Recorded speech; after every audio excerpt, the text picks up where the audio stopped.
নমস্কার, শুভ সন্ধ্যা। আমি রাখছি, চোখ রাখছি মুহূর্তের খবরে। নেতিবাচক মানসিকতার কারণে ক্রমে ক্ষয়িষ্ণু এবং নিশ্চিহ্ন হয়ে যাচ্ছে বিরোধীরা। ধর্মনগরে বিভিন্ন উন্নয়নমূলক প্রকল্পের উদ্বোধন ভিত্তি স্থাপনে এমনটাই জানালেন মুখ্যমন্ত্রী ডাক্তার মানিক সাহা। একটি শব্দকে বিকৃত করে বিধানসভাকে বয়কট করে বিরোধী দল সিপিআই।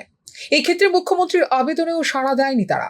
এই ধরনের নেতিবাচক মানসিকতার কারণে ক্ষয় হয়ে যাচ্ছে সিপিআই।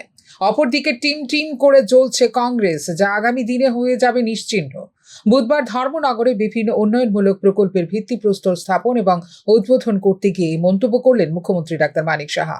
এখানে মাননীয় স্পিকার মহোদয় আছেন, বিধানসভার মধ্যে আপনারা দেখেছেন একটা শব্দকে কিভাবে বিকৃতি করা যায় এবং বিকৃতি করে সেটাকে ভিত্তি করে ওরা সবাই, যারা বিরোধী দলের দল নেতা থেকে শুরু করে সবাই চলে গেল। আমি আবেদন করলাম, আপনারা আসুন, বিধানসভাতে আসুন। মুখ্যমন্ত্রী আবেদন করেছে, মুখ্যমন্ত্রী মানে লিডার অফ দ্য হাউস, উনি আবেদন করেছেন। বিরোধী দল নেতা কি বললেন? খুব ভালো, মুখ্যমন্ত্রী আমাদের আবেদন করেছেন আসার জন্য, কিন্তু মনের থেকে বলেছেন কিনা আমার জানা নেই। কিরকম অদ্ভুত কথা! তো মনটা কোথা থেকে দেখাবো কি করে? ওনাকে আমি জিজ্ঞেস করেছিলাম মনটা দেখতে কিভাবে দেখানো যায়, সেটা একবার আপনি আমাদের বুঝিয়ে দিন। সবসময় একটা নেগেটিভ নেগেটিভ নেগেটিভ। আমি সব জায়গায় আজকাল বলি, ওরা তো ভগবান বিশ্বাস করে না, তো না দিয়ে শুরু হয় নাস্তিক, মানে নাস্তিকেই না। আর আমরা যারা আস্তিক, মানে আ দিয়ে আমাদের আস্থা আছে মানুষের প্রতি, ভগবানের প্রতি। তো এই যে দল, বিরোধী দল সবসময় নেগেটিভ নেগেটিভ করেই চলবে।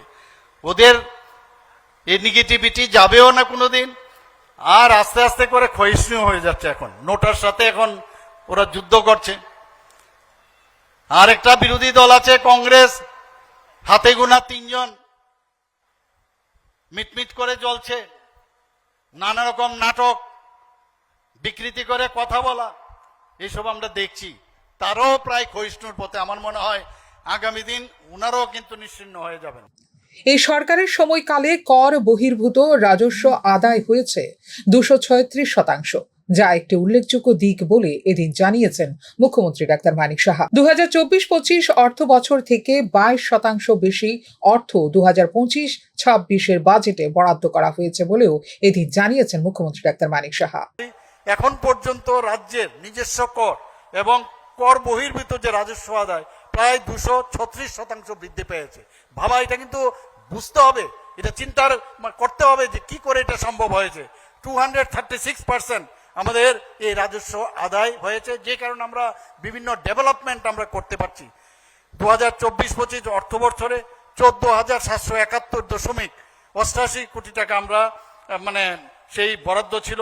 আর এই বছর প্রায় 18,012.91 কোটি টাকা বৃদ্ধি হয়েছে। তাতে করে পার্সেন্টেজ যদি আমরা দেখি, প্রায় 22% আমাদের এইবারের সেই আমাদের সার্বিক উন্নয়ন খাতে সেটা বেড়েছে। আমাদের রাজ্যে 2017-18 অর্থ বছরের যে গ্রস স্টেট ডোমেস্টিক প্রোডাক্ট যদি দেখি, সেখান থেকেও আমাদের প্রায় অনেক বেড়েছে। যেখানে 2024 অর্থ বছরে 43,715 ছিল, সেখানে 91,224 কোটি টাকা হয়েছে। এদিন ধর্মনগরে উত্তর ত্রিপুরা জেলা পঞ্চায়েতের সম্পদ কেন্দ্রের উদ্বোধন করেন মুখ্যমন্ত্রী ডাক্তার মানিক সাহা। এছাড়া 40টি উন্নয়ন প্রকল্পের ভার্চুয়াল উদ্বোধনও করেন মুখ্যমন্ত্রী। পাশাপাশি ধর্মনগরের অধীনে কলাছড়া আরডি ব্লকে 4টি নতুন প্রকল্পের ভিত্তিপ্রস্তরও এদিন স্থাপন করেন মুখ্যমন্ত্রী doctor Manik Saha. Bureau report, news now. দেশে নির্বাচিত 2.16 লক্ষ পঞ্চায়েতের মধ্যে 699টি নির্বাচিত অগ্রণী পঞ্চায়েতের মধ্যে বেশিরভাগই তেলেঙ্গানা, গুজরাট এবং ত্রিপুরার পঞ্চায়েত। সদ্য প্রকাশিত পিএআই রিপোর্টে জানালো কেন্দ্রীয় সরকার, প্রথমবারের মতো টেকসই উন্নয়ন লক্ষ্য বা এসডিজি অর্জনের দিকে তাদের কর্মক্ষমতা এবং অগ্রগতির উপর ভিত্তি করে 2.16 লক্ষেরও বেশি পঞ্চায়েতকে র্যাঙ্কিং করে একটি পঞ্চায়েত অগ্রগতি সূচক বা পিএআই তৈরি করেছে কেন্দ্রীয় সরকার। শীর্ষস্থানীয় নির্বাচিত 699টি পঞ্চায়েতের মধ্যে বেশিরভাগই তেলেঙ্গানা, গুজরাট এবং ত্রিপুরা। দারিদ্র্যমুক্ত এবং উন্নত জীবিকা নির্বাহ সহ 9টি এসডিজি থিমের উপর ভিত্তি করে বিভিন্ন সূচকে পঞ্চায়েতগুলির পারফরমেন্স মূল্যায়নের পর পিএআই প্রস্তুত করে পঞ্চায়েতি রাজ মন্ত্রক 0 থেকে 100 স্কেলে তাদের স্কোরের উপর ভিত্তি করে র্যাঙ্কিং করা হয় 5টি বিভাগে। অর্জনকারী, অগ্রণী, পারফর্মার, উচ্চাকাঙ্ক্ষী এবং শিক্ষানবিশ এবং 5টি ভাগে হয় পিএআই র্যাঙ্কিং। 2.16 লক্ষ পঞ্চায়েতের মধ্যে 699টি অগ্রণী, 77,298টি পারফর্মার, 8,32,392টি উচ্চাকাঙ্ক্ষী এবং 5,896টি স্থান পেয়েছে শিক্ষানবিশ হিসেবে। 699টি পঞ্চায়েতকে ফ্রন্ট রানার হিসেবে স্থান দেওয়া হয়েছে। তার মধ্যে 346টি গুজরাট থেকে, তারপরে তেলেঙ্গানা 270 এবং ত্রিপুরা থেকে রয়েছে 42টি পঞ্চায়েত। টেকসই উন্নয়ন লক্ষ্যমাত্রার 9টি বিষয় হল পঞ্চায়েতে দারিদ্র্যমুক্ত এবং উন্নত জীবিকা, স্বাস্থ্যকর পঞ্চায়েত, শিশু বান্ধব পঞ্চায়েত, পর্যাপ্ত জল সম্পন্ন পঞ্চায়েত, পরিষ্কার ও সবুজ পঞ্চায়েত, স্বয়ংসম্পূর্ণ অবকাঠামো সম্পন্ন পঞ্চায়েত, সামাজিকভাবে ন্যায়সঙ্গত ও সামাজিকভাবে সুরক্ষিত পঞ্চায়েত, সুশাসন সম্পন্ন পঞ্চায়েত এবং নারী বান্ধব পঞ্চায়েত। পিএআই হল দেশের 2.5 লক্ষ গ্রাম পঞ্চায়েতের প্রতিটির এইচডিজিতে কর্মক্ষমতা এবং অগ্রগতি পরিমাপের একটি যন্ত্র। প্রতিটি গ্রাম পঞ্চায়েত পিএআই মাধ্যমে তাদের উন্নয়নের স্তর মূল্যায়ন করতে পারে এবং ব্লক, জেলা এবং রাজ্যের অন্যান্য গ্রাম পঞ্চায়েতের সাথে তাদের কর্মক্ষমতার তুলনা করতে পারে বলে জানিয়েছে কেন্দ্রীয় পঞ্চায়েতি রাজ মন্ত্রক। 2.55 লক্ষেরও বেশি গ্রাম পঞ্চায়েতের পোর্টালে তথ্য প্রবেশ করিয়েছে। এর মধ্যে 29টি রাজ্য, কেন্দ্রীয় শাসিত অঞ্চলে 2.16 লক্ষেরও বেশি গ্রাম পঞ্চায়েতের তথ্য যথাযথ বৈধতার পরে গৃহীত হয়েছে বলে জানিয়েছে কেন্দ্রীয় সরকার।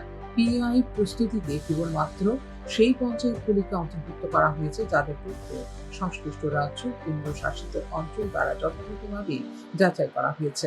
5টি রাজ্য এবং কেন্দ্র শাসিত অঞ্চল যথাক্রমে মেঘালয়, নাগাল্যান্ড, গোয়া, পদুচেরি এবং পশ্চিমবঙ্গের মোট 11,712টি গ্রাম পঞ্চায়েত ঐতিহ্যবাহী স্থানীয় সংস্থাগুলির পিএআই ডেটা যথাযথভাবে যাচাই করা সম্ভব হয়নি বলে জানিয়েছে কেন্দ্রীয় পঞ্চায়েতি রাজ মন্ত্রক।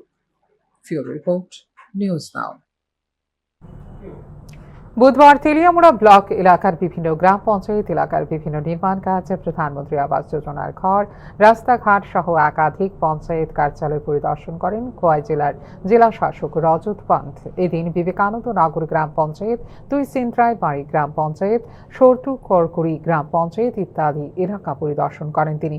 এদিকে এই পরিদর্শন সম্পর্কে নিজের অভিমত প্রকাশ করতে গিয়ে বিশেষ করে আদর্শ গ্রাম বিবেকানন্দ নগর গ্রাম পঞ্চায়েত কার্যালয়ের পরিকাঠামোগত এবং পরিচালনগত ব্যবস্থার ব্যাপক প্রশংসা করেন জেলা শাসক।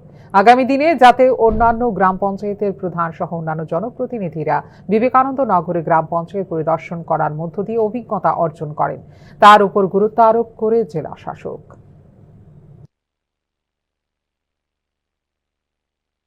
मैंने वीडियो से आपको बोला है कि बाकी पंचायत भी जो है उनके जितने भी चेयरपर्सन है, वाइस चेयरपर्सन है, उनको यहाँ पे एक्सपोजर विजिट के लिए लाया जाए। और हम देखेंगे कि बाकी वीडियोस भी अपने ब्लॉक से यहाँ पे लाएं, क्योंकि जितना जो सुविधाएं हैं पंचायत में, जैसे कंप्लेंट बॉक्स लगाया है, फर्स्ट एड है, और एक लाइब्रेरी भी सेटअप किया है बच्चों के लिए, और एक शॉप भी बनाया जिससे वो रेंट भी लेते हैं तो उनकी इनकम होती है। तो इन सब चीज़ों में पंचायत ने बहुत अच्छा काम किया है। ছুটি নিয়ে বাড়িতে এসে মৃত্যু হলো ভারতীয় সেনাবাহিনীতে কর্মরত সুবেদার মেজরের। মৃত সুবেদার মেজরের নাম খোকন বোস। তাঁর বাড়ি গোর্খা বস্তি সংলগ্ন এলাকায়। 7 তারিখ রাত্রে এসে হঠাৎ অসুস্থ হয়ে বেসরকারি হাসপাতালে ভর্তি হন সুবেদার মেজর খোকন বোস। বুধবার সকালে চিকিৎসাধীন অবস্থায় মৃত্যু হয় তাঁর। সুবেদার মেজর খোকন বোস কলকাতায় কর্মরত ছিলেন বলে জানিয়েছেন তাঁর পরিবার। তাঁর মৃত্যুতে শোকের ছায়া নেমে এসেছে গোটা এলাকায়।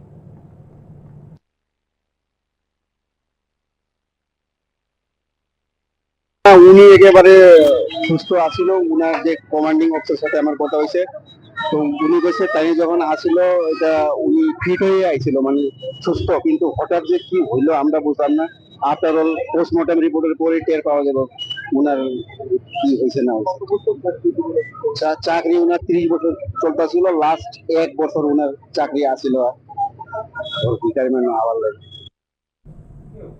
এখনকার মতো এই মুহূর্তের সংবাদ এই পর্যন্তই। অন্যান্য আপডেটস দেখার জন্য অবশ্যই নজর রাখতে হবে নিউজ নাওয়ার পর্দায়। নমস্কার।